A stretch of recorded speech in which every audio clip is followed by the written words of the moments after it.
मुझे विश्वास है, मैं विश्वास के साथ कर सकता हूँ, उसमें जरूर हम मिथिला के इतिहास को फिर से लिखेंगे। मिथिला की केवल सांस्कृतिक नहीं बल्कि मिथिला के पूरे इतिहास को लिखने की कोशिश करेंगे। धन्यवाद। बहुत बहुत धन्यवाद सर। इसमें एक समस्या है कि आउटराइट हम यह नहीं रिजेक्ट कर सकते हैं कि हिंदुस्तान में इतिहास लिखने की परंपरा ही नहीं है। अंग्रेजों ने पुराणों को इतिहास मानने के लिए तैयार ही नहीं है, अंग्रेजों ने माना ही नहीं, पहली बात। दूसरी बात, जब अब जो आधुनिक इतिहास लेखन हो रहा है, उस आधुनिक इतिहास लेखन में अपने रंजीत गुहा की चर्चा की, इरफान हबीब की चर्चा की, डी.एन. झा की चर्चा की, जिनकी भी चर्चा की, श्रीमाली की चर्चा की, एक बेसिकली एक बहुत बड़ी समस्या है। समस्या क्या है कि अंग्रेजों ने वेदों का, उपनिषदों का हर बार ट्रांसलेशन कराया। आप छोटी सी बात समझिए कि जो बच्चा ट्रेडिशनल ब्राह्मण परिवार में पैदा हुआ, 5 साल की उम्र तक अमरकोश याद कर गया, 10 साल की उम्र तक लघु सिद्धांत कौमुदी और सिद्धांत कौमुदी याद कर गया, वह तो ठीक से संस्कृत के हर शब्द का अन्वय कर ही नहीं पाता है। और एक अंग्रेज इंग्लैंड से यहाँ आता है, 2 साल वो संस्कृत सीखता है और वो वेद का ट्रांसलेशन करके चला जाता है। हमारा दुर्भाग्य है, हमारे इतिहासकारों का दुर्भाग्य है। मैं एक इतिहास के विद्यार्थी होने के नाते यह बात कर रहा हूँ कि हम लोग का दुर्भाग्य है कि हम लोग एक बार भी यह चेष्टा नहीं की कि हमारे जो धरोहर हैं, सांस्कृतिक धरोहर हैं, उनका अब ट्रांसलेशन करवाएं, तटस्थ ट्रांसलेशन करवाएं और उस आधार पर हम इतिहास लिखें। अंग्रेजों ने सही गलत क्या किया उसको समझने का प्रयास करें। इसका एक छोटा सा उदाहरण मैं देता हूँ।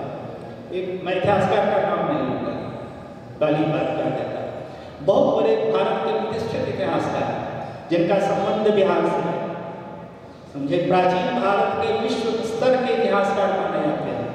उन्होंने लिखा कि अगर आप गाय की बलि देते हैं तो चंद्रायन व्रत या बौधायन ने व्यवस्था कर दी है। मैं संयोग से मिथिला के कल्चरल हिस्ट्री के बैकग्राउंड पे काम कर रहा था, तो उस क्रम में वो देखा, तो मैंने देखा कि एक बार बौधायन को पहले ही देख लिया जाए। मैंने बौधायन का धर्मशब्द निकलवाया इसी विश्वविद्यालय के लाइब्रेरी से, और यहाँ के 2 प्राध्यापकों की सहायता से मैंने उसका फ्रेश ट्रांसलेशन करवाया उस श्लोक का, जिस श्लोक के उन्होंने रेफरेंस दिया था। मैं संस्कृत बहुत अच्छा नहीं जानता हूँ, इसलिए मैं दावा नहीं करता हूँ, किंतु यहीं के 2 प्राध्यापकों ने मेरी सहायता की और मैंने उसका ट्रांसलेशन करवाया फिर से। उसमें लिखा था, बौधायन ने लिखा है कि अगर किसी की दुधारू पशु की आप हत्या कर देते हैं तो आपको चंद्रायन व्रत लगेगा। किसी की दुधारू पशु की आप हत्या कर देते हैं, चूंकि वह दुधारू पशु उस परिवार का जीवन रेखा है, उसका जीवन आधार है, उसकी अगर आप हत्या करते हैं तो आप यानी पूरे परिवार की हत्या कर रहे हैं, इसीलिए आपको चंद्रायन व्रत लगेगा। किंतु यहाँ पर कितनी सफाई से ये लिख के निकल गए कि अगर आप अब अपने गाय बैल की हत्या करते हैं तो आपको चंद्रायन व्रत लगेगा।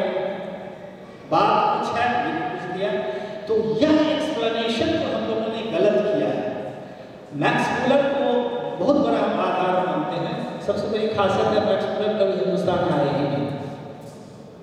वो इंग्लैंड में बैठ के, जर्मनी का आदमी इंग्लैंड में बैठ के संस्कृत पढ़ता है और 2 साल को इतना बड़ा पारंगत हो जाता है कि पूरे भारतीय विधान को उसका ट्रांसलेशन कर देता है।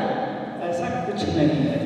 हम लोगों के साथ अंग्रेजों ने बहुत अनर्थ किया, किंतु उससे भी अधिक अनर्थ हो रहा है हम लोगों के साथ जो हमारे आज के हिंदूवादी इतिहासकार है वो कर रहे हैं।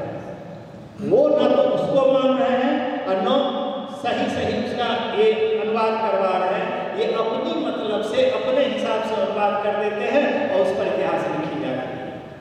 इतिहास आप मैं यह भी कहता हूँ कि साहित्य इतिहास का आईना जरूर है, इससे आप रिजेक्ट नहीं कर सकते। बहुत ऐसा उपन्यास है, बहुत ऐसी कहानियाँ हैं, बहुत ऐसे उदाहरण हैं जो साहित्य जो का इतिहास के सामने रख देता है, उसको समझने की जरूरत है, उसके अन्वय करने की जरूरत है। के पनिकर जैसा शुद्ध वामपंथी इतिहासकार वो कहते हैं कि भारतीय इतिहास को तब तक नहीं समझा जा सकता है जब तक कि यहाँ के सांस्कृतिक साहित्य को आप नहीं समझते हैं। तो यह एक बहस है, मैं इसको अभी नहीं खींचना चाहूँगा क्योंकि हर कथा तो मिलता रहेगा तो बोलते जाएंगे, इसलिए आप अपना संचालन कीजिए। हाँ सर, बहुत बहुत धन्यवाद। ये आपने बहुत ही मतलब डिबेटेबल वाला जो है यहाँ पे एक इश्यू रख दिया है। ठीक है, तो अब थोड़ा आगे बढ़ते हैं। सर मैं एक चीज़ जानना चाहूँगी कि आधुनिक दौर में, जैसे सर ने भी बताया कि एक चेष्टा चल रही है कि जो मिथिला का जो रिप्रेजेंटेशन है वो थोड़ा जैसे एक मार्जिनलाइज्ड फॉर्म में है, राइट, उसको हम एक प्रॉपर पॉपुलर कल्चर में लाना चाहते हैं। तो आपके हिसाब से वो काम कितना ऑनेस्टी से हो रहा है ना, और उसमें क्या क्या रीसेंट डेवलपमेंट्स हुए हैं, अगर आप इस पर थोड़ा प्रकाश डाल सकते हैं तो। देखिए, जहाँ तक मेरे हिसाब से ऑनेस्टली कितना काम हो रहा है, क्योंकि आज़ादी के बाद से अभी तक जब हिस्ट्री ऑफ लिटरेचर है, खासकर हिस्ट्री जो राइटिंग है उसमें एक खास किस्म के लोगों का वर्चस्व रहा है, एक खास तरह के विचारधारा के लोगों का वर्चस्व रहा। और हिस्ट्री ऑफ जब भी हिस्ट्री राइटिंग है उसमें उन्होंने तथ्यों के साथ छेड़छाड़ भी किया, जैसा कि सर ने कहा कि कहीं जब कुछ इतिहासकार में बड़े प्रतिष्ठित इतिहासकार हैं और खासकर एंशिएंट हिस्ट्री हिस्टोरियन हैं, उन्होंने राजतरंगी के माध्यम से कलम की राजतरंगी के माध्यम से लिखा कि एक आध कुछ घटनाएं हुई होगी, लेकिन उन्होंने अपनी इतिहास की पुस्तक में उसको बड़ी बेहतरीन ढंग से कोट किया कि भारत में खासकर पूरे कश्मीर में हिंदू गाय था। राजतरंगी के माध्यम से उन्होंने कोट किया और लोगों ने पढ़ा भी, और मैं भी पढ़ा, और मुझे लगा कि ये चीज़ सही भी हो सकती है, गलत। कुछ घटनाओं को लेकर जब आप किस चीज़ों को बहुत ज़्यादा एम्फसाइज करने की आपको मन करता है, उसको आप उस तरीके से इलुमिनेट कर सकते हैं। तो अभी तक का रंजीत गुहा का जो नया जो एक पर्सपेक्टिव उन्होंने लाया कि हिस्ट्री ऑफ का एक नया पैटर्न लाया कि जो भी मार्जिनाइज्ड जो लोग हैं, जो इतिहास से बाहर हो गए हैं, विलुप्त हो गए हैं, उनको उनके आधार पर इतिहास लेखन की एक नई परंपरा की शुरुआत की जाए। तो उसके माध्यम से बहुत ज़्यादा प्रोजेक्ट वाइज काम नहीं हुआ, अभी उसको लेकर काम हो रहा है। ICCSR इसको Indian council of historical cultural relation और Indian council of historical relation इसको लेकर प्रोजेक्ट के तहत ये काम करवा रहे हैं, और उसमें मिथिला को लेकर कितने लोग काम कर रहे हैं यह मुझे मेरी जानकारी नहीं है। जरूर कुछ लोग काम कर रहे हैं, मुझे लगता है मिथिला के लोग ही काम कर रहे हैं। मिथिला का इतिहास शायद कभी ठीक से लिखा नहीं जाएगा, इसलिए कि अभी आपके यहाँ मैथिली मैट्रिक पे म्यूजियम चल रहा है। मैंने कल परसों में उसमें गया था, उसमें 3 श्रोता थे, 3 वक्ता थे और 5 ऑर्गेनाइजर थे। 3 में से एक भी श्रोता मैथिली या किसी साहित्य से संबंधित नहीं थे। तो हमारा इंटरेस्ट ये है, मैं इसलिए यह दावे के साथ कर रहा हूँ कि पिछले 30 वर्षों से मैं मिथिला के इकोनॉमिक हिस्ट्री, अर्बन हिस्ट्री पे काम कर रहा हूँ। इस परिसर में बिहार का तो निश्चित रूप से सबसे बड़ा आर्काइव्स है, बिहार का तो निश्चित रूप से सबसे बड़ा आर्काइव्स है। शायद हिंदुस्तान में भी किसी पर्सनल राजा रजवाड़ा का इतना बड़ा आर्काइव्स नहीं होगा जितना राजा रंगा का आर्काइव्स है। पिछले 30 वर्षों में मात्र 5 आदमी उस आर्काइव्स में गए। एक स्टीफन हैनिंगम और एक नाम बोल रहे हैं यहाँ से, फ्रांस की महिला थी, उनका काम है, नाम याद आने पर लिखा देता हूँ।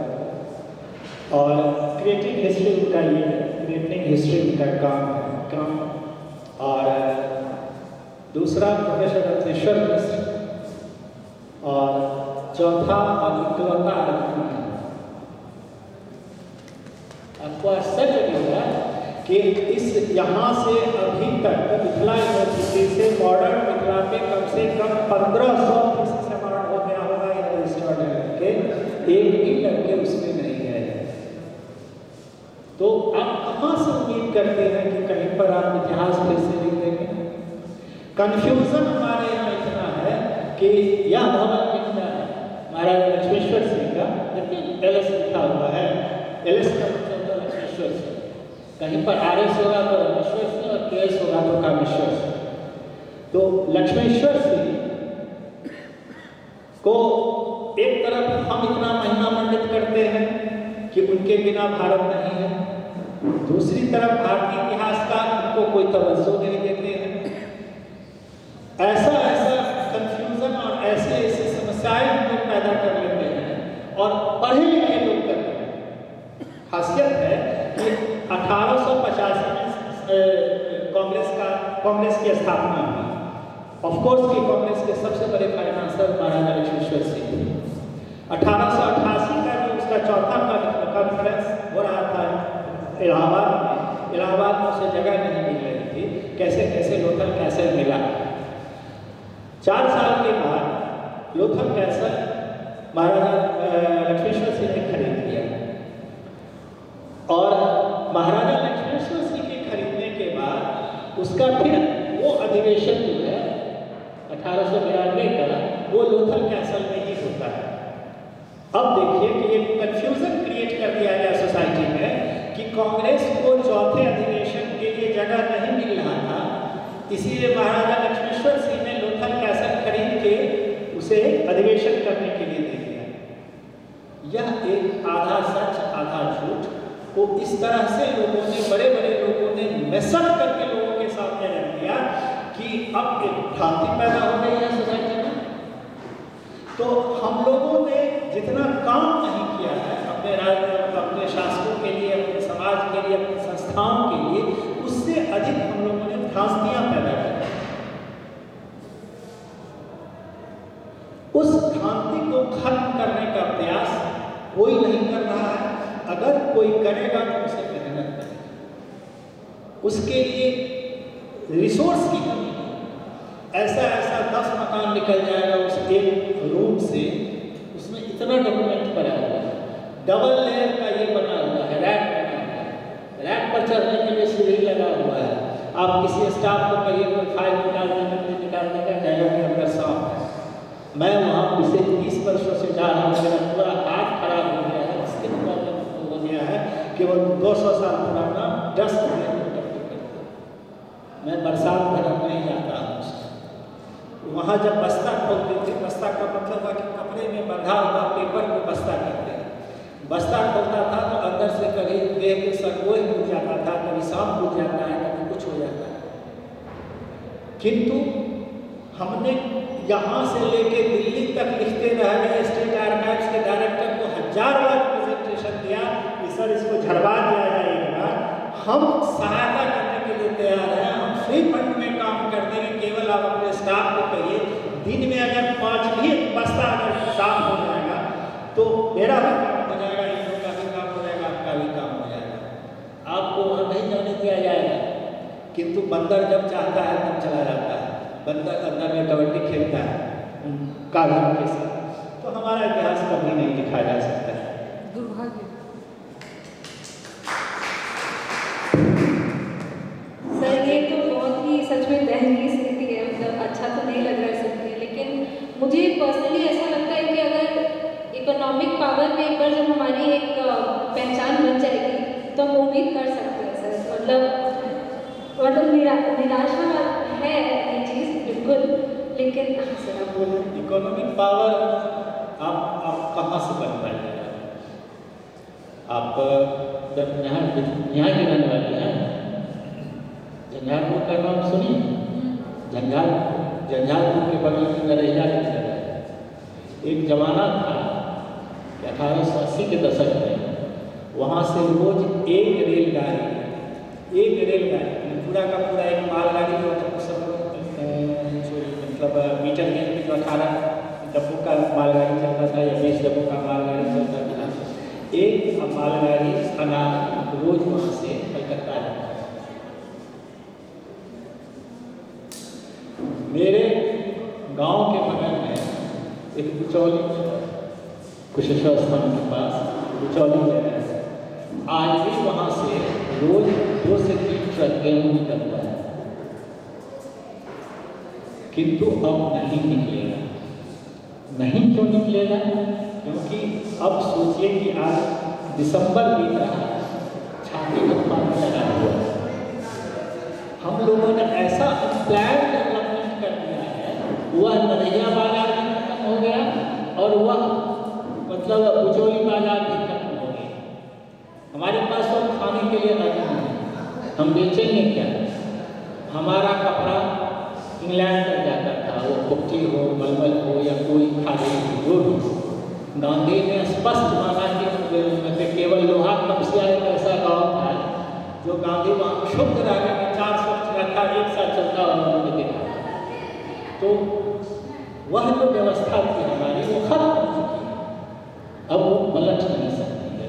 हमारा कोई भी राजनेता इतना सुदृढ़ नहीं है, इतना सक्षम नहीं है कि हमको फिर से पुराने दिनों की ओर ले जाए।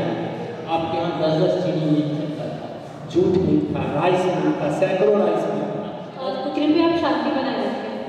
आज कुछ नहीं है, केवल पूर्णिया और कटिहार ऐसा शहर था कि आपको आश्चर्य लगेगा कि पूर्णिया से टेंट बन के अफगानिस्तान जाता था, ईरान जाता था। आपने कभी सुना है कि पूर्णिया में टेंट का इतना बड़ा कारोबार था? कटिहार में कालीन और कंबल का इतना बड़ा कारोबार था, ईरान तक जाता था। दरभंगा के बगल में जो सरसों पाही है,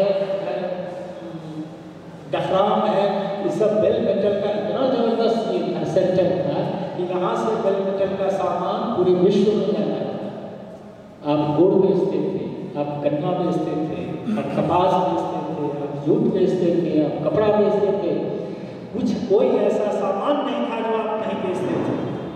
सीप का कारोबार था, हाथी दांत का कारोबार था। दरभंगा शहर के इस कैंपस के जिस बगल में जो बंगलागढ़ शहर ये मोहल्ला है, उसमें किनारे किनारे देखिएगा कि छोटा छोटा दुकान है, वो सब सोनारों का घर है, कुमार सोनकार लोग कहलाते हैं। वो लोग सोने का भी कारोबार करते थे और हाथी दांत का भी कारोबार करते थे। तो आप शीर्ष पे थे। यह जो जगह है, यह जो जगह जहाँ बैठी है, यहाँ पर एक शिलालेख मिला था से 6 साल पहले। उस शिलालेख में लिखा है कि जो महामंडलेश्वर का जो उसमें जो वाणिज्य के जो सबसे बड़े कमिश्नर थे, उस कमिश्नर का भवन हो सकता है तो उसका रेजिडेंशियल भवन हो, चाहे उसका ऑफिस हो, दोनों में से कुछ भी हो सकता है। वो शिलालेख है, अभी भी मोती महल में पड़ा हुआ है, एंशिएंट हिस्ट्री डिपार्टमेंट में। तो वहाँ शिलालेख था। अब वहाँ से आप बागमती का डिस्टेंस देखिए, मुश्किल से 1 किलोमीटर है एरियल डिस्टेंस। आज भी पूरा शहर बैठ गया है इस बीच में। एक जमाना था कि बागमती से लेके वहाँ तक मोती महल तक बैलगाड़ियों का हुजूम लगा रहता था। बागमती बहुत बड़ा ट्रांसपोर्टेशन का जरिया था। हमतौल, दरभंगा, हथौड़ी, ये सब बहुत बड़ा मार्केट था आपके यहाँ। सब मार्केट लुप्त हो गया। शहर था, नाथनगर शहर था। नाथनगर शहर का दबदबा दूसरा कलकत्ता तक था। एक रात में कोशिका बाढ़ आया और पूरा का पूरा शहर का नाम निशान गायब हो गया। आज नाथनगर कहीं नहीं। माओ अब एक गाँव है और आपको आश्चर्य लगेगा कि 100 साल पहले माओ बहुत बड़ा शहर है। दलसिंहसराय के बगल में माओ एक गांव है, बहुत छोटा सा गांव है, और आज से 100 साल पहले उस इलाके का सबसे बड़ा बाजार शहर। तो यह जो अप्स एंड डाउन्स है, कुछ प्राकृतिक है, कुछ हम लोगों ने अड़ा दिया, कुछ हमारे राजनेताओं ने हम पे थोप दिया। चीनी मिलों का बंद होना, जूट मिलों का बंद होना, कागज मिलों का बंद होना, राइस मिलों का बंद होना, ये हमारे राजनेताओं ने हम पे थोप दिया। कुछ प्रकृति ने हम पे थोप दिया, कुछ हमारी विकास की जो लालसा है उसने हम पे थोप दिया है। हम हाईवे बनवा रहे हैं, हम रेल बनवा रहे हैं, हम यह नहीं देख रहे हैं कि बारिश का पानी बाढ़ के पानी से अधिक खतरनाक हो गया है। ठीक है सर, लेकिन फिर भी हम आशा ज़रूर करते हैं कि यहाँ पे जितने युवा लोग हमारे साथ जुड़े हैं वो इस चीज़ को थोड़ा गंभीरता से लें और इस पर थोड़ा विमर्श करके एग्जीक्यूशन पे थोड़ा ध्यान दें। सर बस एक लास्ट क्वेश्चन, उसके बाद हम लोग रैप अप कर लेंगे। सर आपने कल्चरल हिस्ट्री वाली बात की थी, जैसे मैं व्यक्तिगत रूप से मैं बनारस में पली बड़ी हूँ और मेरी शिक्षा दीक्षा जो है हैदराबाद से हुई है, तो वहाँ पे मैं अपने आप को जिस तरीके से अपना परिचय देती हूँ कि भाई मैं भिन्न क्षेत्र से आई हूँ और वहाँ पे जैसे जानकी इन्होंने जन्म लिया, तो उनका सबसे पहले आता है यार ये माइथोलॉजी है, ये हिस्ट्री नहीं है। आप उस चीज़ को कैसे एक्सप्लेन करेंगे कि वाकई में उनका कहना है हिस्ट्री है? बहुत सुंदर। देखिए आपने सबने जैसा कहा और भी अच्छे मुझे मेरे जीवन में गए कि कुछ बातें कौन रही थी मुझे बोलने की बहुत मुझे बोलना चाहिए कि अभी एक Indian institute of advance study में फेलो रहे हैं रमाशंकर सिंह, अभी वो GB Pant social science institute में भी वो है, हिस्टोरियन है और बद्री नारायण के साथ काम है। उनको उन्होंने बहुत बेहतरीन काम किया, वो किताब के रूप में राजभवन से किताब भी आई है मल्लाहों और उत्तर प्रदेश के मल्लाहों को लेकर बहुत बेहतरीन वो किताब के रूप में आई है और उन्होंने लगभग वो फ्रांस से उन्हें प्रोजेक्ट मिला था, प्रोजेक्ट को उन्होंने काम किया, उसी प्रोजेक्ट के बेसिस पर वो institute of advance study Shimla में हुए। और उसके बाद अभी उनका एक लेक्चर मैं सुन रहा था कुछ दिन पहले, वो वहाँ राजीव गांधी सेंट्रल यूनिवर्सिटी ईटानगर जो लेक्चर दे रहे थे बिहार के मल्लाहों।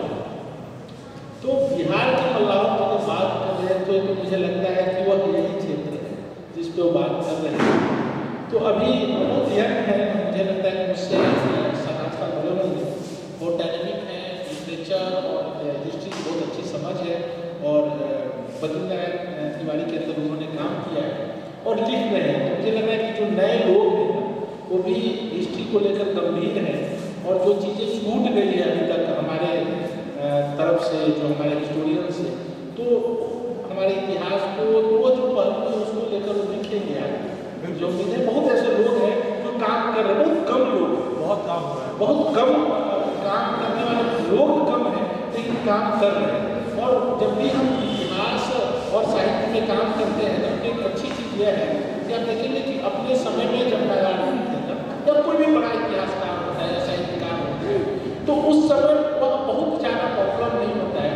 उसके बाद उसके जो अपने समकालीन के साथ बहुत तरह के विमर्श उनके साथ होते रहता है और अपने समकालीन उन्हें स्वीकार नहीं करते, बाद का समय या बाद का जो जनरेशन है उन्हें स्वीकार करता है। तो मैं उम्मीद कर सकता हूँ कि आने वाला इस जो अभी का जो जनरेशन है वह मिथिला की संस्कृति और मिथिला के इतिहास पर काम कर रहा है और करेगा, प्रोजेक्ट के माध्यम से करे उसके जो भी है, क्योंकि इतिहास और साहित्य के प्रति हमारी दिलचस्पी भी कम हुई पहले से, वो स्वाभाविक है कम हुई है क्योंकि एक अलग तरह के जब पोस्ट मॉडर्निज्म जो एरा है उसमें एक अलग तरह के हम उपभोक्तावादी समाज की तरफ बढ़ रहे हैं तो साहित्य इतिहास के प्रति, लेकिन फिर भी हम पूरा इतिहास की तरफ लौट रहे हैं, हम इतिहास की तरफ लौट रहे हैं और अपने जो इतिहास के गर्भ में छुपे हुए चीज़ है उसकी तरफ हमारा ध्यान जा रहा है और नए लोग लिख रहे हैं। मैं भी कुछ इतिहास में काम किया हूँ, कुछ साहित्य में काम कर रहा हूँ, तो मेरे साथ बहुत लोग ऐसे मैं लोगों को जानता हूँ जो काम कर रहे हैं, तो उम्मीद कर सकते हैं, आशा बड़ी निगाहों से देख सकते हैं, कम ही लोग होंगे लेकिन जरूर काम करें। और कुछ आप पूछ रही थी मैं थोड़ा सर वो थोड़ा समापन हम करना पड़ेगा क्योंकि समय का अभाव है, तो आपसे नीचे तो मैं बहुत अपना आभार प्रकट करती हूँ, आप दोनों ने अपना समय निकाल के आप यहाँ पे आए और बहुत हमें लगता है बहुत गंभीर विषयों पे चर्चा हुई है। और फिर से मैं इसी बात को दोहराना चाहूँगी कि जितने युवा लोग हमारे साथ आज जुड़े हैं इस मंच पर, इस बात को थोड़ा गंभीरता से लें और इम्प्लीमेंटेशन पे जो है अपना जो बन सके उस पर इस चीज़ को एक मकसद बना करके आगे बढ़ें। तो अब मैं रंजू मिश्रा मैम से आग्रह करना चाहूँगी कि वो हमारे वक्तागण का अभिनंदन करें।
फिर से सर बहुत बहुत धन्यवाद और